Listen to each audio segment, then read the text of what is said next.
Politico is reporting that the former House Speaker, Nancy Pelosi, wants there to be an open process to choose the nominee should Biden step aside.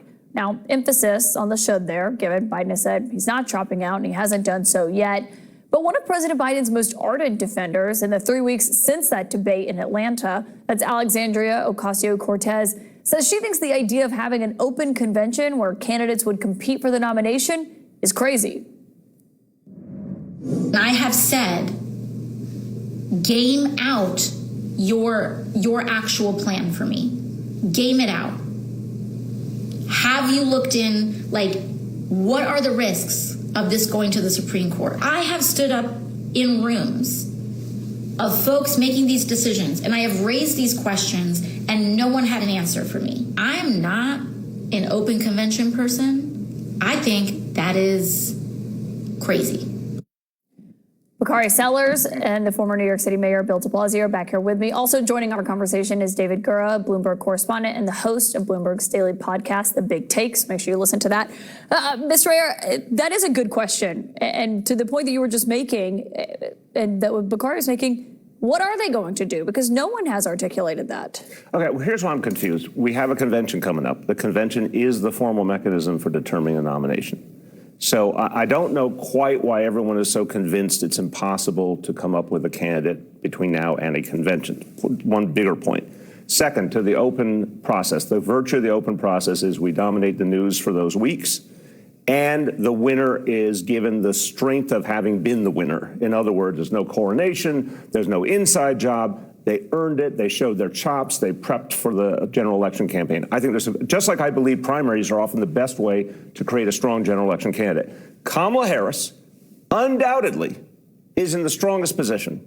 I think she'd be a great candidate. She's in the strongest position. I think she'd be a stronger candidate if she went through an open process. And emerged that. Bakari, before I get to you, it is a complicated process, David Gura, of what that would look like and how it would play out. And that's the concern that you do hear from people. That's a real one, not just people who want Biden to stay. Absolutely. And we're in this very difficult vacuum. Joe Biden is at the center of that as this continues. And through all variety of circumstance, he's been unable to fight back in the way that one would assume he wants to, and the campaign wants him to be able to do that.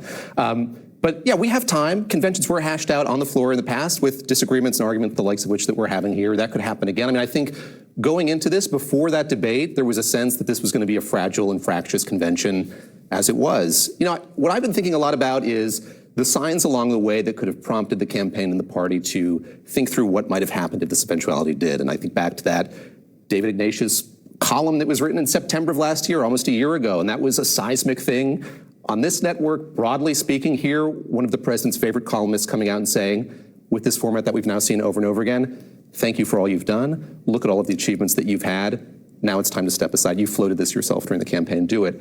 One would have thought, I think, that during that moment, this process could have gone underway. What would this have been like? Play out this counterfactual of how does the party deal with this? How does the campaign deal with this going forward if this became a bigger deal? Yeah. Bakari? His podcast is amazing, by the way, and I hope everybody listens to it. We didn't even tell him to say that. I appreciate that. No, it is. It's quality. He's a gentleman. He's a gentleman. I'm trying to build colleagues. That's right. He's trying to build a goodwill. Just an ally. And then let me just tell you why Mayor de Blasio's point is awful. Okay, so listen. So where we are is that Joe Biden can't get out the race today because, tangibly speaking, what happens is you go weeks without having a ticket. You go weeks without having a nominee. You go weeks without having somebody at the top of the ticket that's able to campaign and fight back. That's a good point. So not only that, thank you. Not only that, but the other thing is that Kamala Harris, who is, as you say, well-suited, will not only take arrows from the Republican Party, but she will take arrows from those people who want to dethrone her in the Democratic Party. And so you create what we were trying to alleviate, which is this circular firing squad. And so what I'm telling my friends on the left is that, and thirdly, look, I mean, let's just be completely honest.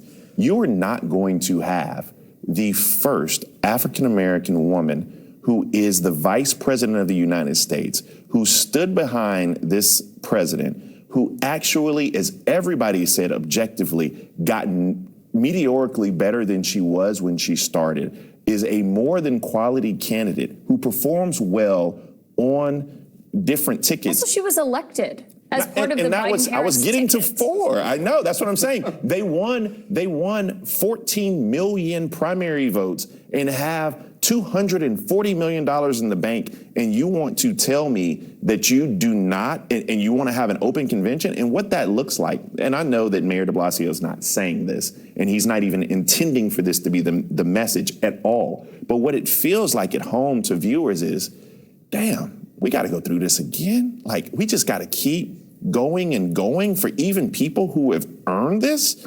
And so it puts a sour taste for those individuals who have been there day in and day out, who are going to have to show up in numbers that we can't imagine on election day. Not when she wins, it doesn't. And this is the point.